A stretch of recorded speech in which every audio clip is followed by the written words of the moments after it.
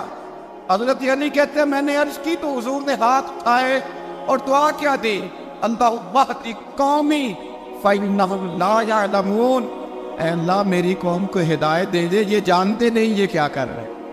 اللہ انہیں ہدایت دے، اخلاقی اصلاح کا معیار۔ تھوڑے دن پہلے حضور کے ساتھ یہ رویہ، ابو سفیان اب بے حال ہو گئے، بچے بھوک سے مرنے لگے، جانور پیاس سے مرنے لگے۔ ابو سفیان چھپتا چھپاتا کہنے لگا چارہ کوئی نہیں، مصطفیٰ کے پاس جانا ہی پڑے گا۔ ابو سفیان مدینے پہنچ گئے۔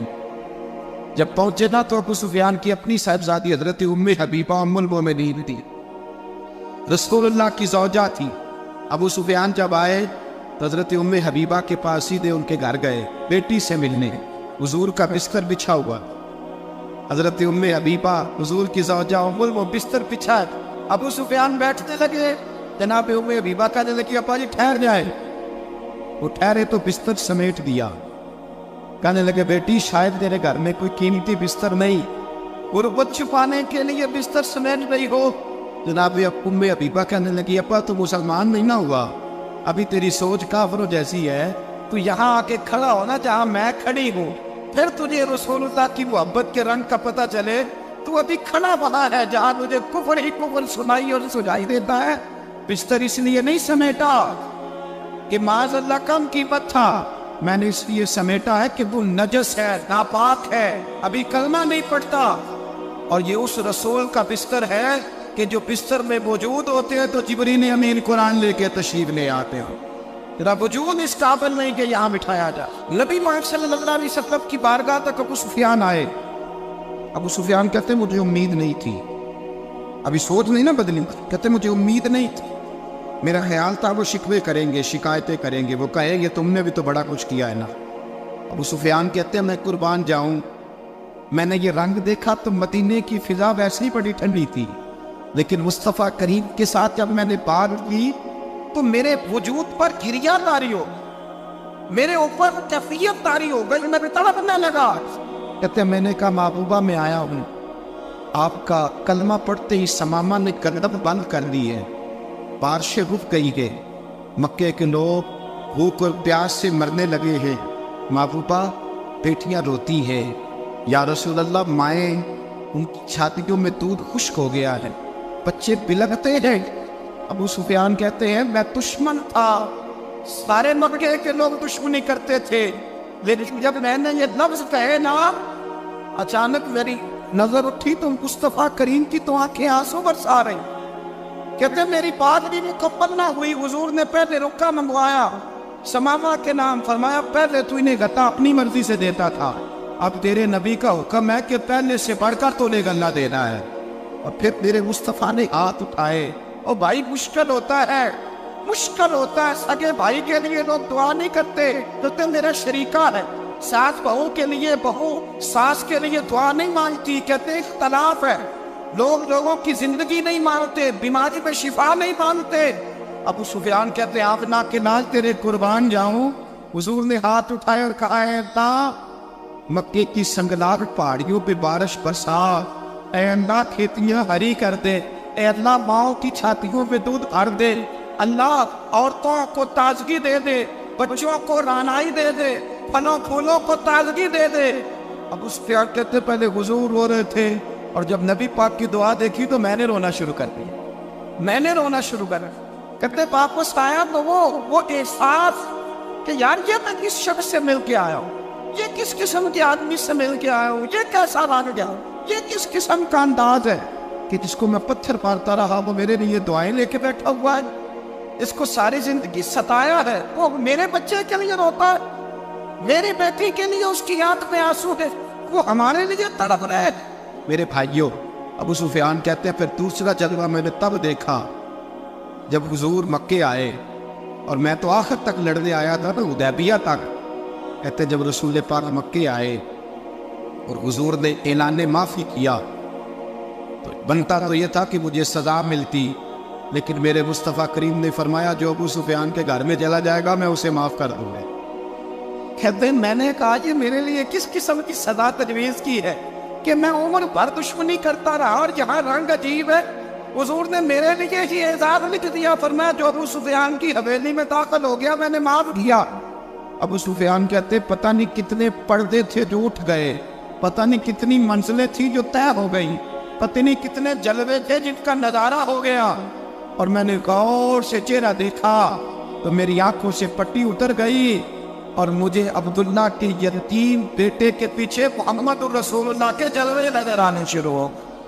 اخلاقی قدریں جب موجود رہتی، یہاں تو لوگ مرے ہوئے شخص کو مارتے ہیں، یہاں تو سڑک پر کتنی گراوٹ ہے اور کتنا گر گیا ہے اخلاق ان لوگوں کا، ایکسیڈنٹ ہو گیا ہے، ٹرین کی پٹری سے اتر گئی ہے، چیخو پکار ہے، واہ ہے، تڑپنا ہے، رونا ہے، سسکیاں ہے، ماں کا بازو کٹا ہے پر وہ چیختی ہے ذرا میرے بیٹے کا پتہ کرو، باپ کی آنکھوں میں ریت پڑ گئی ہے پر وہ تڑپتا میرا بیٹا تھا، چیخو پکار ہو رہی ہے۔